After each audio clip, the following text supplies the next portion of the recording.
Hello, Alexander. How you doing? Hey, I'm fine. Do you hear me? Yes, we can hear fine. So, Nice. hope you're doing well. The floor is yours. You can just share your screen and then we can get started. Okay, so yeah, I'm going to share my screen, the entire screen. So, oh no. So today I'm going to, well, first of all, I'm Alexander. I was an active contributor to the Handshake several years ago. And today I want to speak again about a stateless Dane.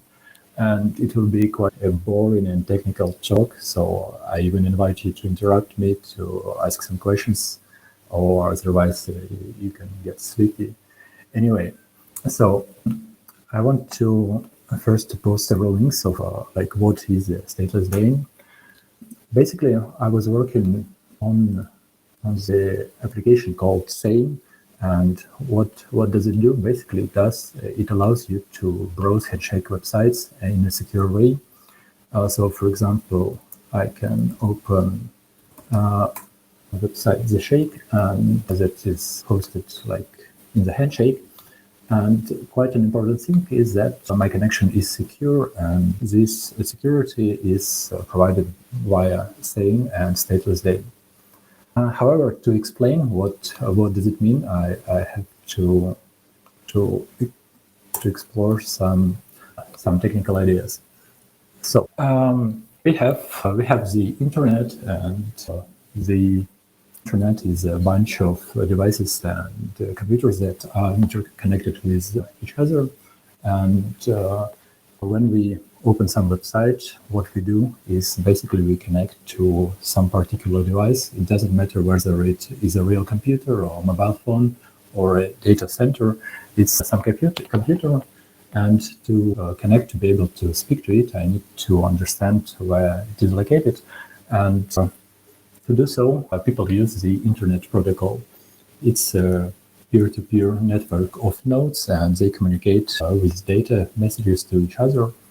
And it was developed like 50 years ago, and it works perfectly up to now.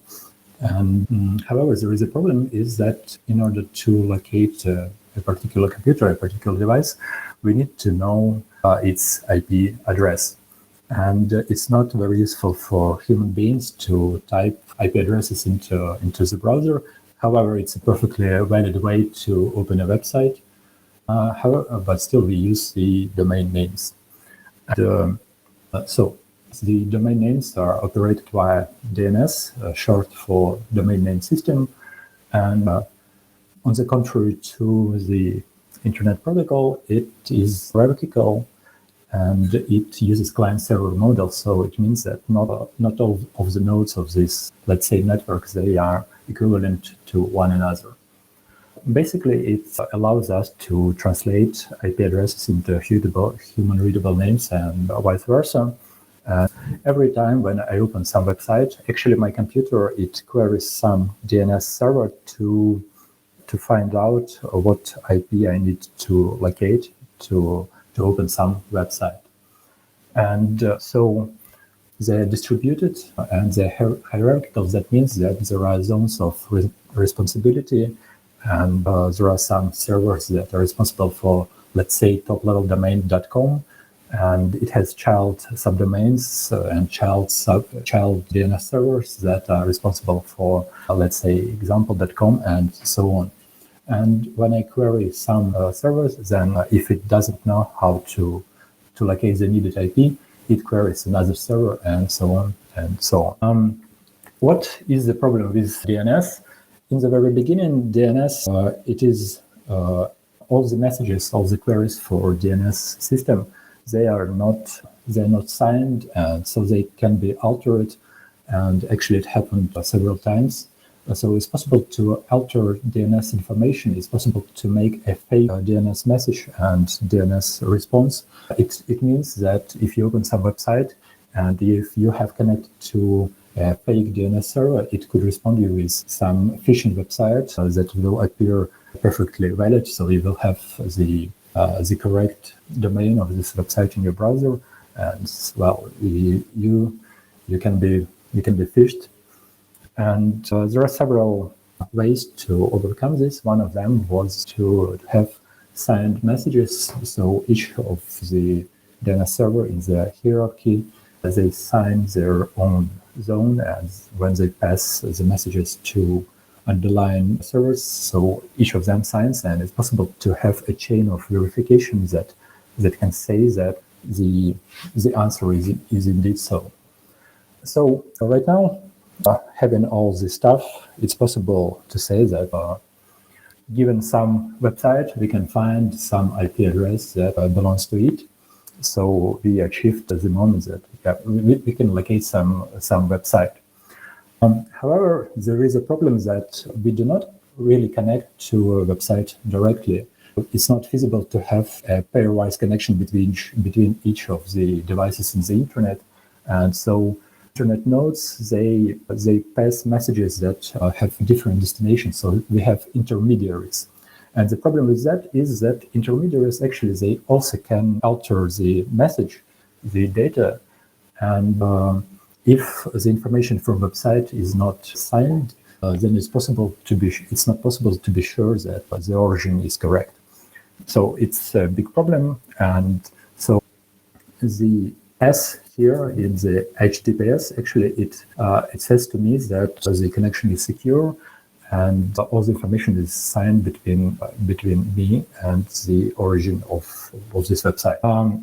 This is so. Each of the websites they have their own public and private key, and they sign the information with some key, and is transferred to me via some intermediaries. And we have another big problem is that I cannot really identify that the key that was used to sign the information, that it really belongs to the website. So we need some kind of translation between some entities and the keys that they use. This kind of translation is done via certificate authorities. Actually, it's some kind of, let's say, a company that states that some given key that is used to transmit information, to sign transmitted information, that it is really belongs to some entity, let's say to some company or maybe some person. And the problem with certificate authorities is that, well, not a problem, but their properties, is that they have universal domain of responsibility. It means that a certificate authority can create a certificate for any domain. And for example, there are cases that when certificate authorities were given certificates to, well, let's say some malicious parties. And another thing is with them is actually you trust them by default. So for example, the certificate authorities, they are included into every operating system and into every browser. So for example, if I open just the default Firefox authorities, I have really a huge list of authorities that I trust by default. And I cannot be, let's say, sure about all of them. So if there could be a way to be sure that the key that is used by some website really belongs to that, it would be really cool. And one of the solutions to it is to use DANE. Basically, what it means is to have information about the keys that are used to sign in the DNS system. So it's possible to have a record in the DNS system that will be given by a DNS server that states that some particular website that is hosted in some particular IP address has some public key, has some key that is used to sign information. Basically, it's what DANE stands for. However, it's not widely adopted by the browsers. I think several years ago there was native support in Firefox, and there was an extension in Chrome browser. And after some years, they stopped support of it. I'm not sure why, but well, it doesn't matter. Let's return back to the Handshake, and well, we also want to browse websites in a secure way. And so we have to also have some kind of ability to assign keys to, well, let's say to websites. And in Handshake, the blockchain is the unique source of up-to-date information. That, first of all, it stores information about DNS, like to which address we need to resolve which domain. And so SANE is a stateless version of DANE.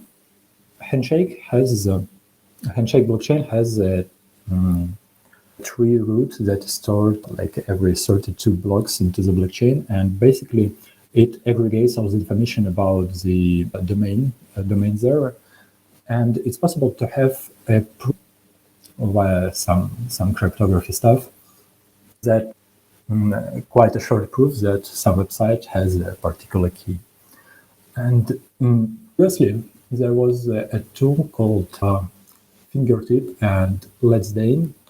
I also posted to the chat, and it was also doing the same as SANE. It made available possible to browse Handshake websites, but the problem with that is that you had to have a constant connection to HNSD.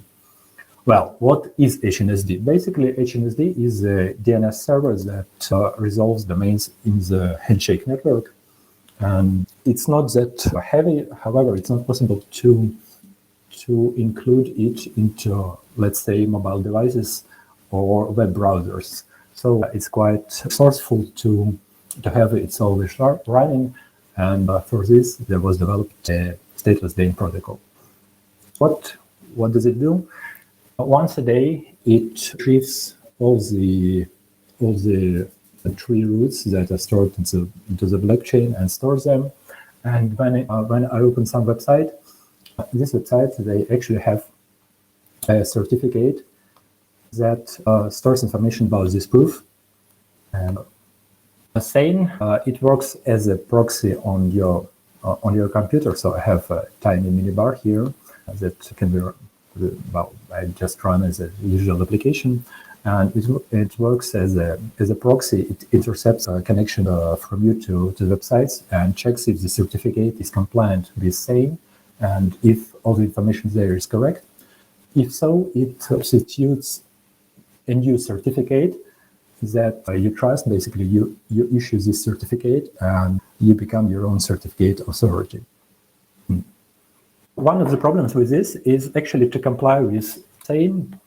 The websites, they have to have up-to-date proofs that, well, that they have correct, that they have some particular key, and it may be a bit cumbersome to set it up.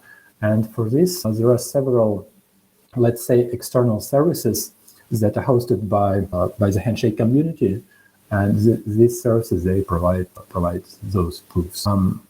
But there are some problems with Windows version because HNSD it runs in a bit different way. Well, first of all, it's really hard to run an HNSD on Windows, and it behaves in a bit different way that doesn't allow to use it there. But on Mac and Linux, well, it works fine. And what I done, I guess, last summer in 2024, it's possible to change between the backend that is used to browse websites. So it's possible to switch to Let's Dane that uses HNSD like always. It has constant connections, and it's possible to change to stateless Dane. What I also had here, well, it's a scheme about what information is presented in certificate. So on the left here, we have like who had issued this certificate, and on the right is a stateless DANE certificate that has actually an ARCL proof that allows me to verify all the signatures, and that the website has this public key that is used in the certificate. Well, here are some additional links how to generate server part certificate. I'll post it to the chat just in case if someone wants to have a compliant one. And I think that's all have, Fingertip is just a user-friendly version of SANE.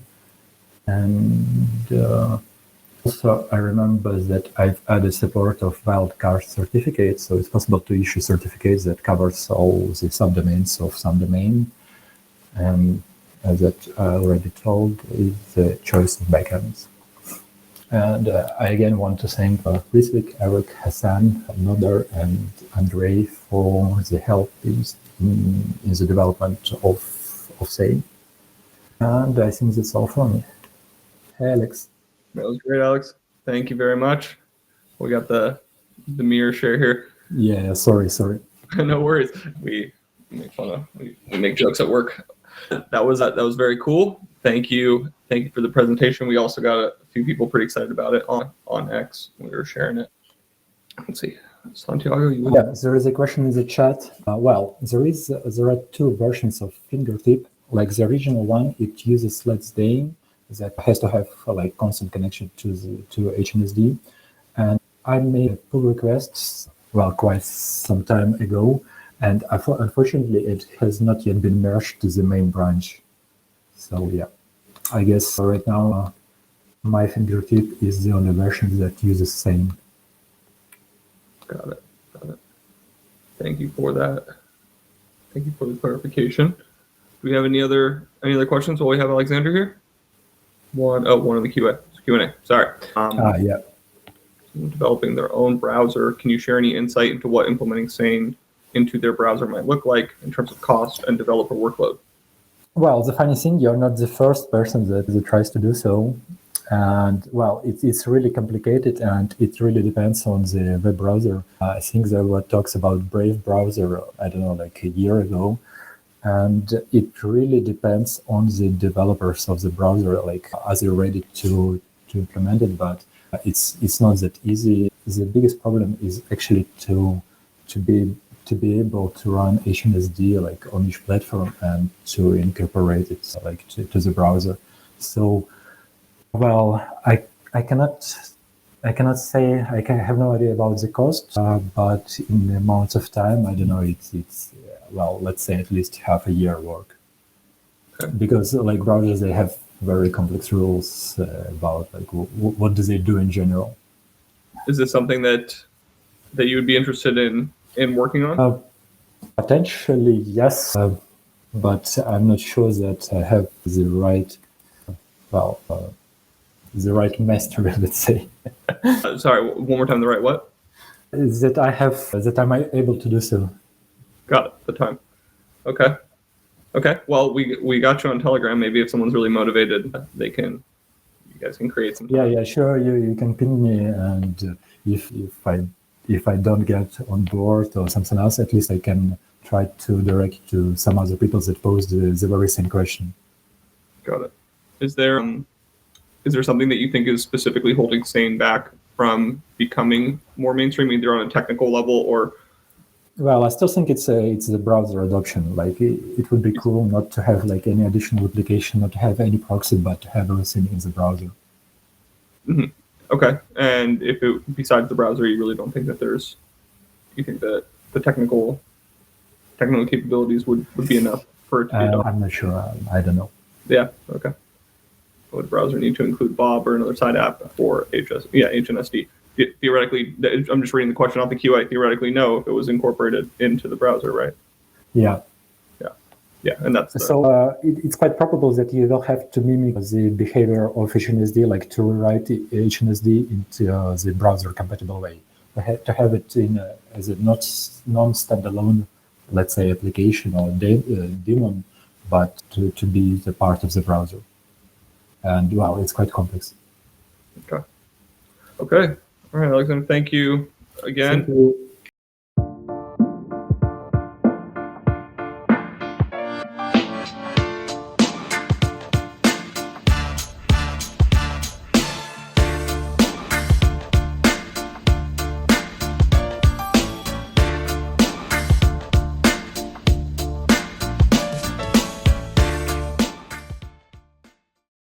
This event wouldn't be possible without our amazing sponsors. Our bronze sponsors, DWeb Foundation, .x, our community